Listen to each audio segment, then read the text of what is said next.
Il nostro vulcano è talmente particolare e diverso dagli altri che è difficile da comunicare. Non è un vulcano esplosivo, non è un vulcano eruttivo, ha fatto di tutto il nostro vulcano.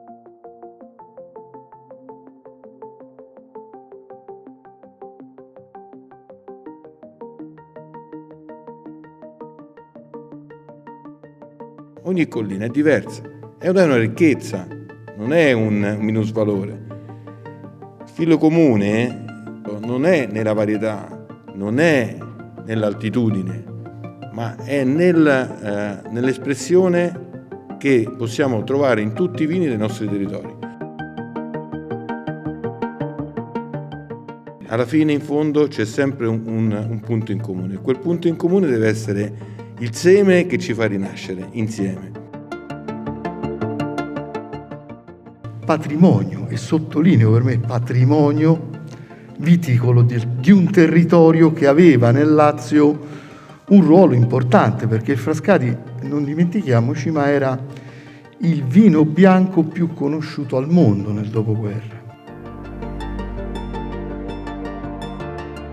Noi avevamo un patrimonio di viti, di varietà di viti, era forse unico al mondo, perché se immaginate che i romani, dove conquistavano territori, andavano a piantare le loro viti che trovavano nelle parti più disparate dell'impero, li piantavano nelle colline dei Colli Albani.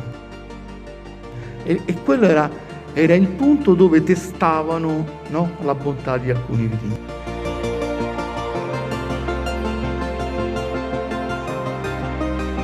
Siamo 18.000 ettari e 19.000 aziende in provincia di Roma, di cui circa 4.800 ettari stanno nei castelli romani. Il 71% di quei 18.000 ettari stanno in collina, quindi fascia ottimale per la coltivazione. Il 14% di quei 18.000 ettari è superficie biologica, più 45% rispetto al 7-8 anni fa.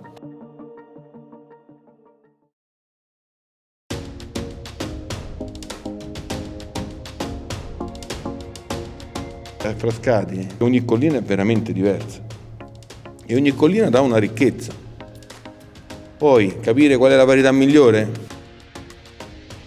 Tutte, non ce n'è una che viene male.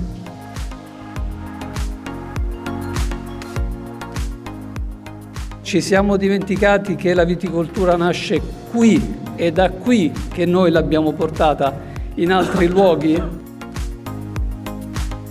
Quello che dobbiamo capire è che dobbiamo avere consapevolezza di quelle che sono le nostre potenzialità.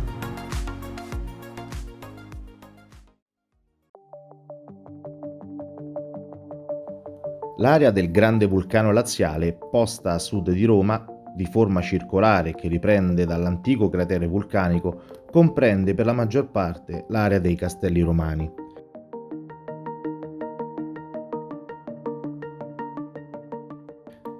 Qui il suolo, il terreno vulcanico, è influenzato da questo elemento caratteristico, essendo ricco di sali minerali e soprattutto potassio che conferiscono all'uva e a tutte le solanacee una particolare sapidità.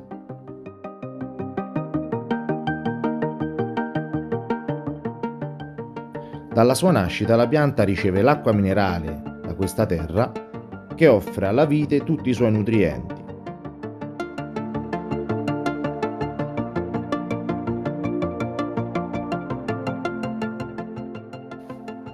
Le specifiche caratteristiche del terreno, insieme alla storicità della nostra terra e agli elementi naturali che ci circondano, danno origine alla qualità del nostro vino.